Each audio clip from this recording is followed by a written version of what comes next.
women are seen a certain way in the whole Bengali culture. So they are supposed to do certain things, be a certain way.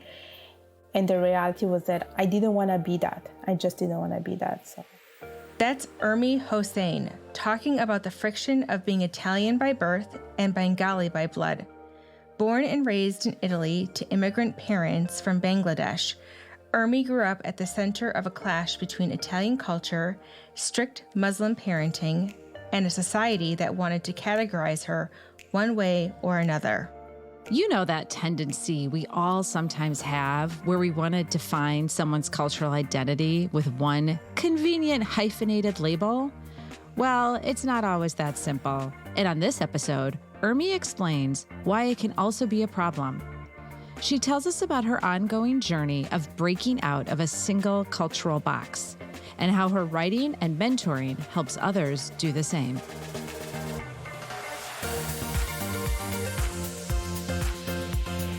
Welcome to The Breakout, a show about smashing through life's little boxes and forging your own path. I'm Dr. Carrie Ulrich. And I'm Kelly Gunther. Carrie and I are people and change experts and best friends. We've spent more than 25 years helping organizations navigate change and get the best out of their people. Come on, we know change is hard, but staying the same can even be harder. On The Breakout, we prove that you can escape expectations, and best of all, we show you how.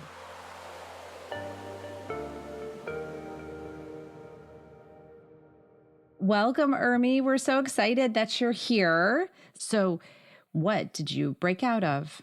My breakout is related to not letting society define my cultural identity. Oh, I cannot wait to talk more about this. I love having those discussions. So why don't you just start with telling us about your life as a Bengali Italian? I was born in Italy and I grew up my whole life in Italy. And my parents are from Bangladesh. So for a big chunk of my life, I would say more when I became a teenager, but I think it became more like a struggle later on during my life, was that I never felt like I was fitting any of the two cultures. So I never felt I was Bengali enough. I never felt I was Italian enough. I was very conscious of my surroundings. I was very conscious of the way I looked. I was very conscious about the way I dressed, the way I spoke. And because of that, I struggled a little bit in finding my cultural identity. And when I would be around my Italian friends, they would tell me, no, you're Italian because you're born here, you grew up here. But I knew that it wasn't true. It wasn't true because I did not look like them. My blood was not Italian. And then when I was around the Bengali community, they would say, like, you're Bengali. But I also did not agree with them either. Because I felt like the fact that I was born in Italy, the fact that I was just living my life in Italy, had an influence to the fact that I did not feel I was fully Bengali either. So there was always like an internal conflict when it came to that. And I think this became a little bit more pronounced when I moved to Canada. And people would always ask me, like, where are you from? And I always struggle in giving one single answer. I think a lot of people can just say, you know, I'm from here, but I felt like I could never say that. I've heard that from so many people who have this kind of two worlds. And so what was challenging about integrating into the Italian culture when you felt that you were othered? I think the challenging part was that I always had to explain myself. I had to explain myself to, like, why I can't do certain things, why I cannot wear certain stuff, why I cannot eat certain things. It was a continuous thing where I had to, like, explain myself to people. And I also tried to be understanding in terms of that, because I also know that even for the Italian community, it was something relatively new as well. Like, when I went to school, I was the only person from Bangladesh, for instance. There was not that many immigrant kids. We were like probably like 5% of the whole like demographics at school. And so even for them was a learning process. But I also accepted the fact that they were like very open to learn, and they were very curious to learn about my culture. but I struggle a lot because my parents were always afraid that I would let go of the Bengali side and turn into more like an Italian person. So there was things like, going on a school trip for 5 days I couldn't do. And my friends were always like, oh, but how come you cannot come? What's the issue with that? And I never had an answer, It's like, this is how they are and they're not letting me go. So that was the biggest challenge for me. Yeah. How did you manage through that challenge when you were in these two worlds? My biggest problem was that I always accepted things the way they were. This is how it is, and maybe I just have to live with it. Because I had this many restrictions that at some point I was like, you know what? I wish I was not like I wish I was not Bengali. That's what I said to myself, and I know it's harsh to say. And it really took a while for me to accept it and be able to embrace both cultures. But there was a point where I was like, yeah, I don't want to be associated to this, because it's just like we can't do anything. And there is a little bit of double standards too, because like women are seen a certain way in the whole Bengali culture. So they are supposed to do certain things, be a certain way. And the reality was that I didn't want to be that. I just didn't want to be that. So yeah, you were breaking out already of just even the gender piece. What were some of the other kind of bigger the clashes between the Italian culture and the Bengali culture? From the religion point of view, it was probably one of the major one, because Italy is very like Catholic country, whereas Bengalis are mainly Muslim. So there was a big conflict in that. Even in the things like that I could eat, I always had to be super careful. Like I always had to ask, okay, is there like pork in it? Is there like alcohol in these things? I always had to make sure of these things, and I had to always be vocal about this. That was one thing. The other thing was also with the way I dress. Like I dress pretty modestly, but I know that like my friends would wear like dresses, skirts, whereas I was not allowed to show like any part of my body. So that was another struggle. This was from like the religion point of view. Then the other struggle was like who you were hanging out with. Like my parents were very strict with, don't hang out with boys, don't party too much. I don't want you to like go to your friend's house too late. I would never was allowed to do any sleepover, honestly, because there was that fear that I was going to get brainwashed. There was a fear that I could turn into a rebel. There was a fear that there were probably boys in the room or in my friend's house. So every time I was asked these single questions from my parents, like, who's going to be there? What are you going to do? First of all, I never went out that much. I was not that type of person who would go on a club, or I never went to a club. I never went to a club. And like, even when I would go to my friend's house, I had to be back home by 7. And my friends were allowed to, date, bring their boyfriends at home. For me, it was like a big no. There's no way you're doing any of these things before getting married. Those were a lot of like challenging things for me. If your parents were so concerned about you becoming Italian, why were they in Italy? Did they want you to integrate into Italian, or was it, we're in Italy, but like, don't be Italian, you need to be Bengali 100%? Yeah, they were in Italy because they wanted a better life for me and for my sister, right? And I think this applies to any single Bengali family, but I think it applies to any single immigrant family. It's like, yes, we're moving from our native country, but we still want to keep our roots. You know what I mean? And I do see it a lot with, especially in Canada, when I see a lot of like Greek families, Portuguese families, or Chinese families, like they move here, but they still keep their cultures. And I think that was the goal of my parents. You're so right. It's such the immigrant struggle of you're trying to protect your culture, but you're in an environment that's not that culture anymore.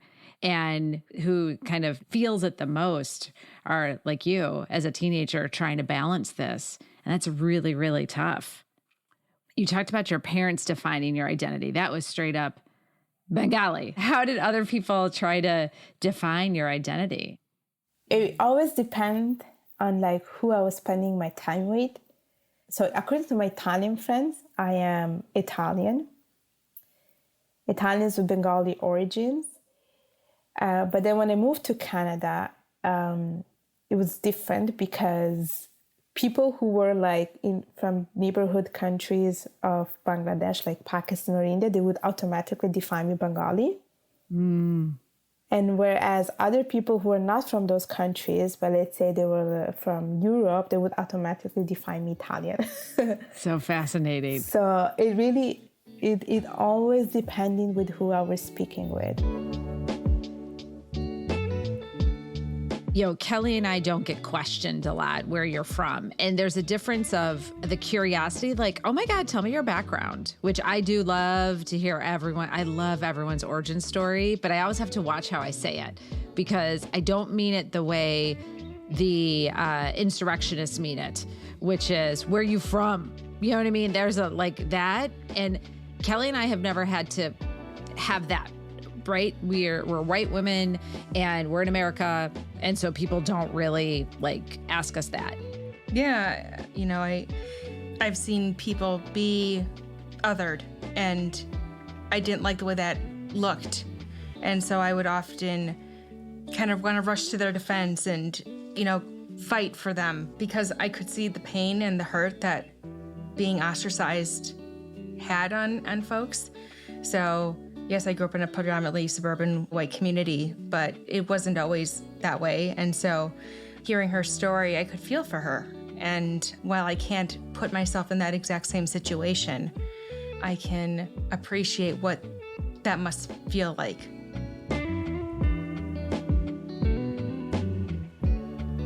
When you entered the workforce and started in finance, did your cultural background have an effect on your presence and identity in the workplace? I want to say no. Like I never felt like anyone was seeing me differently, but I liked being different because I feel like I was representing diversity. Like me being a woman and me being a woman who's Bengali Italian. Yeah. So I like that. I like that because I felt like I'm representing what I wish I've seen when I was growing up. Because when I was growing up, I never saw diversity starting from a young age. I wish I had like a mentor. I wish I had someone much older than me who was like me, who could help me a little bit. I never had that. But now that I am much older and working, I'm happy that I am doing this for the younger people because I also mentor. So some of the connection that I had with other people were people, let's say from Pakistan. And I had people reaching out to me because they're like, I want to have the perspective of someone who has the same cultural background as me. So that had a very positive impact. And I'm happy to represent the diversity. Yeah, that representation and being able to see, and because you have such a unique background of Italian and Bengali and being a female and now living in Canada, people can see you and go, I can do it too. So you mentioned when you were a teenager, you had, I'm Bengali, there's a lot of restrictions. So when did you start to kind of integrate both of those instead of identifying with I'm Bengali or I'm Italian? How did you start to kind of blend that? What was that process like? So I think it came like really late in life, like really late. I think it started around when I was probably 27. So we're talking about a few years ago. And it was just a lot of reflection that I was doing, a lot of thinking about myself. And I was trying to more pinpoint the things that I was doing that consisted of both of the cultures. Like one of the things that I can tell you is that I love eating pasta. Like pasta is my life. I love eating pasta. It's so much more than Bengali food. And that was one thing that like helped me to reflect a little bit because I was like, even when I was growing up in Italy, I would always complain to my mom. I was like, I want to eat pasta. I don't want to eat curry. I don't want to eat rice. I want to eat pasta. And so I feel like I brought that Italian side at home. So that was one thing. The second thing was the language we used to speak at home. So I speak Italian with my sister and with my cousins as well. And so I brought it at home. Like we don't speak Bengali, we speak Italian to communicate with each other. Whereas with my parents, I speak Bengali, but I brought it at home. I also use a lot of hand gestures, and I'm trying to hide them right now. And no, keep it going. We love the hand gestures. I always feel like I always feel very conscious when I'm using my hands because everyone points it out, but it comes automatically. So I use a lot my hand gestures, and I also felt like I'm very much Italian when I am with my Italian friends, and I feel like there is my Italian side coming out of me when I'm speaking in Italian. So those things made me reflect that, it's like they help me to bring towards this path. And at the same time, I was also reflecting on the Bengali side. And I was like, I'm still Bengali by blood. I cannot change who I am. I cannot get rid of it. And so I try to see this more from a positive aspect. And I was like, okay, let's think about what the Bengali culture can offer. At some point in my life, I was like, I don't want to be Bengali, but it does have beautiful things. We have beautiful clothes, we have good food, as much as I still enjoy pasta. We have, good tradition and stuff like that. So I started to see that more as a positive thing. And I was like, you know what? The fact that I'm able to be both things, it's more of a strength, and it's more of a unique strength. That's how I see it. If I was just Italian, I'm only giving you one perspective about things. But now I'm giving you two different perspectives, and probably the fusion of them, it's another perspective. And that's how I try to see it. So that's how I came to embrace both of them. Yeah, it's so beautiful. I have not just one perspective, two perspectives, three perspectives. You bring so much more to the table, right? With three different perspectives versus one. When you start to integrate it, how did it change your sense of self? I feel a bit more at peace with myself, because I feel like it was a big struggle. It was just a struggle that I was fighting. And I felt like sometimes I was not being understood, even though I would speak with people that probably shared my same, let's say, background. I felt like I was not always 100% understood what I was trying to convey. And the fact that I was able to accept that and, define myself, I feel like it brought me a lot of peace. And I feel very convinced of what I say. Definitely a lot of empowerment, because I truly stand for my identity. And I feel like the fact that I feel so much more empowered, I'm able to transfer that in the work that I do. I'm much more confident also in standing up for myself, saying the things I want to say, doing the things I want to do. So maybe a couple of years ago, I was not as much, secure of what I wanted to say and do, but now I'm I feel much more empowered, and I feel like it shows with the work that I do. And even the fact that I speak about it, I don't think a couple of years ago I would have ever spoken about this struggle, because I felt like probably I'm the only one going through this, no one else is going through this. But you know what, when you are in social media and you are part of the right groups, you see that there are people like you going through the same struggle. So it made me feel like, I am not abnormal. It's okay to go through this, and it's nice to see that you belong to something when you see people like you. We'll get back to the interview after this quick break. The Breakout comes to you from Abrachi Group. We offer coaching and consulting to help you dig into change. Here's what we know. Only about 10% of us are really self-aware. Without self-awareness, improvement is tough, because if you don't know what box you're in, you can't break out of it. That's where we come in. We've got a soft spot for people itching to forge a fresh path, the high flyers who need to be nudged out of career ruts, teams who are looking to become more aligned, and yes, even those bold souls who've occasionally worn the jerk badge. Connect with us at abrachigroup.com.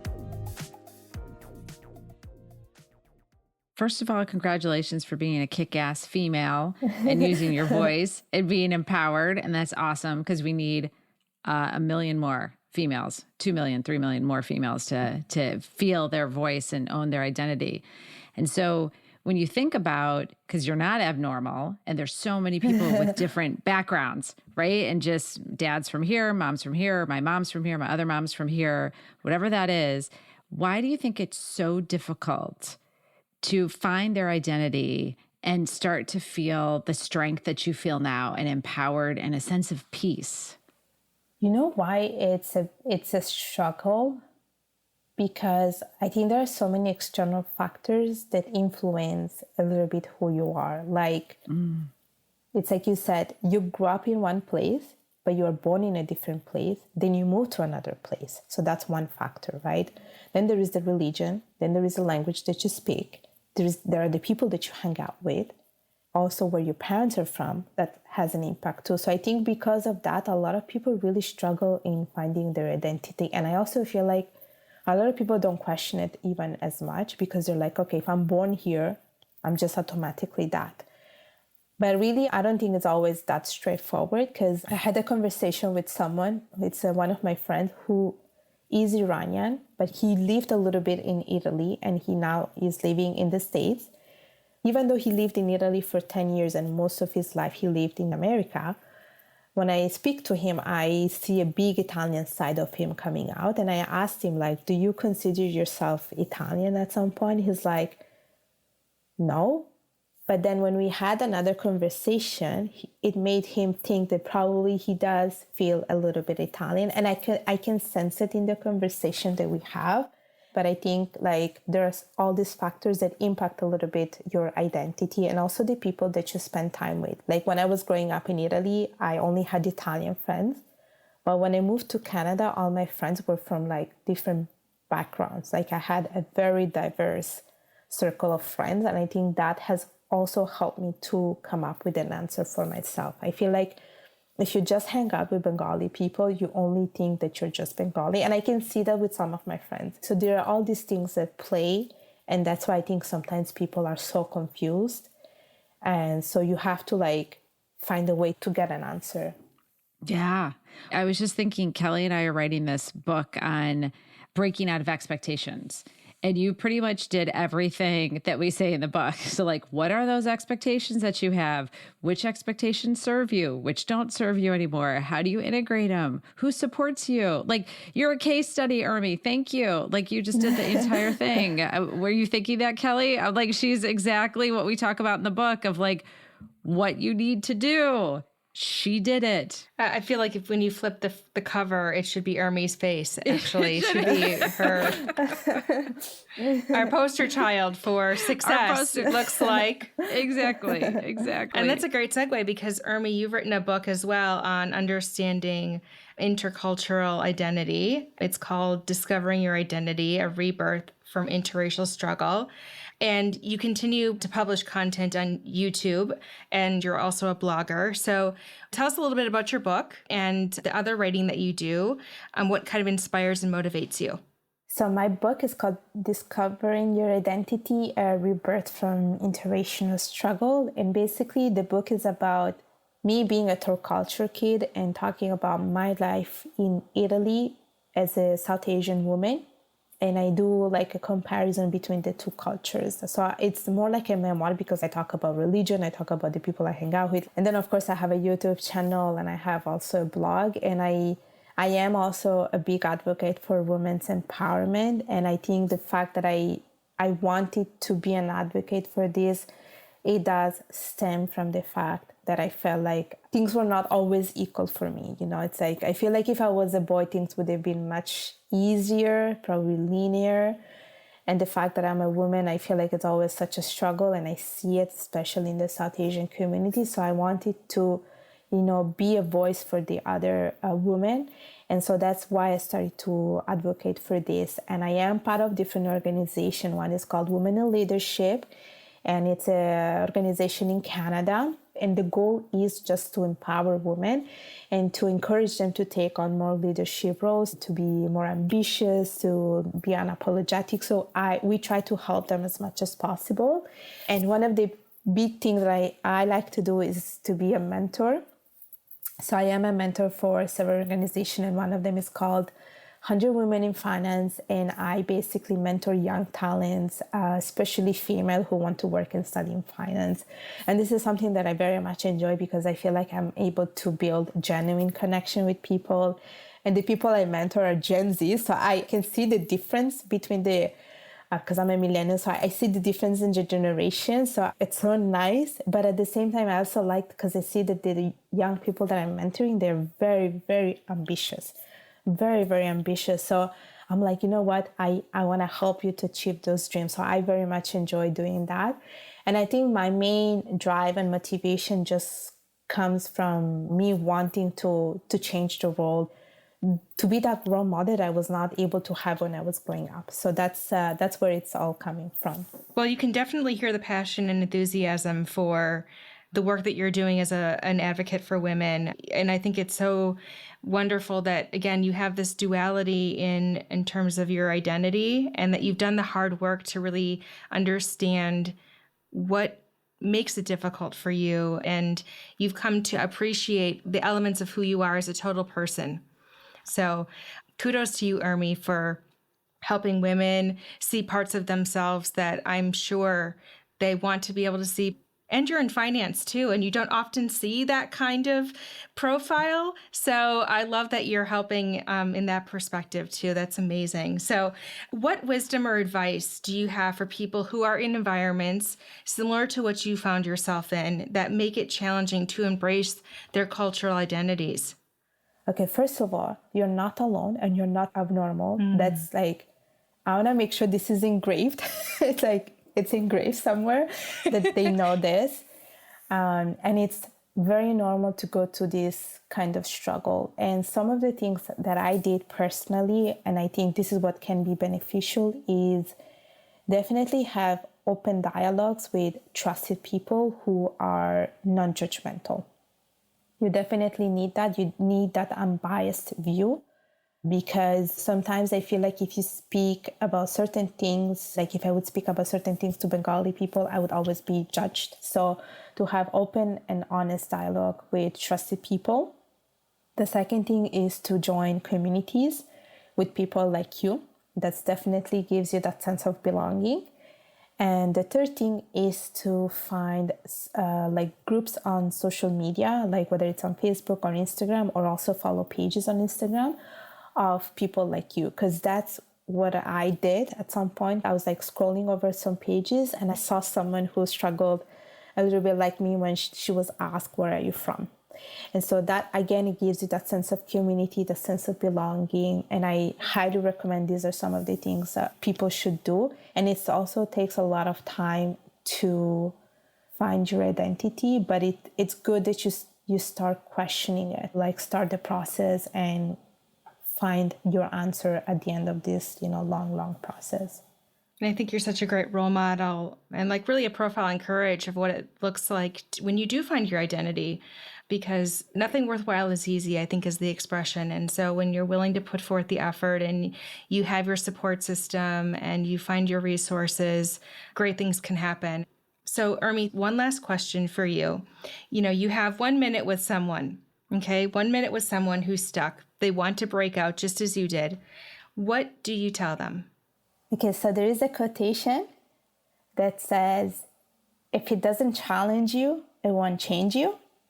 And I think I would definitely say that I think that a lot of growth comes when you challenge the status quo.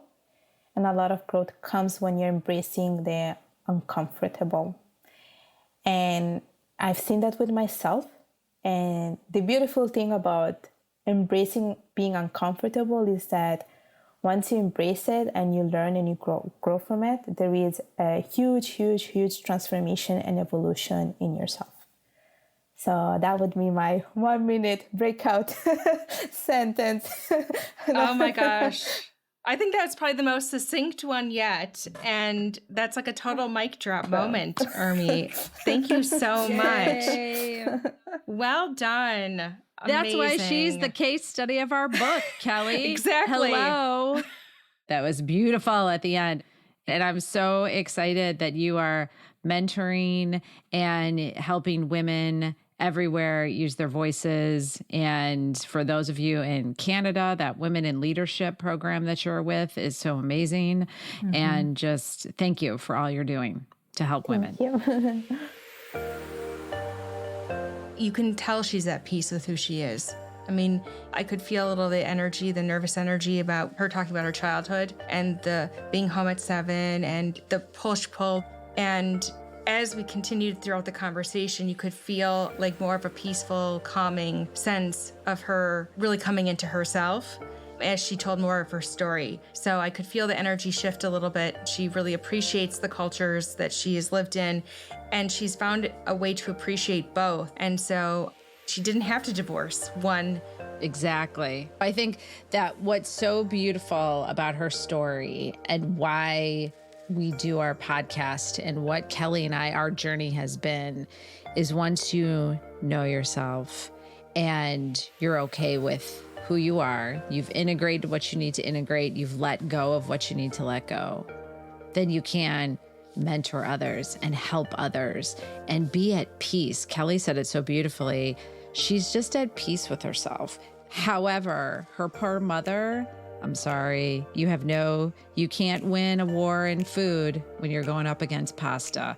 Like, I'm just saying, pasta for the win. Pasta for the win all day. You might as well just say, you know what, like, that's part of this we can all embrace. That was our conversation with Urmi Hossain, author, mentor, and cultural box breaker. And this is The Breakout from Abrachi Group. At Abrachi Group, we specialize in coaching and consulting for brave new directions. Connect with us at abrachigroup.com. And don't forget to subscribe to The Breakout so you never miss a new episode. And make sure you're following us on Instagram at The Breakout Pod. I'm Kelly Gunther. And I'm Dr. Carrie Ulrich. See you next time.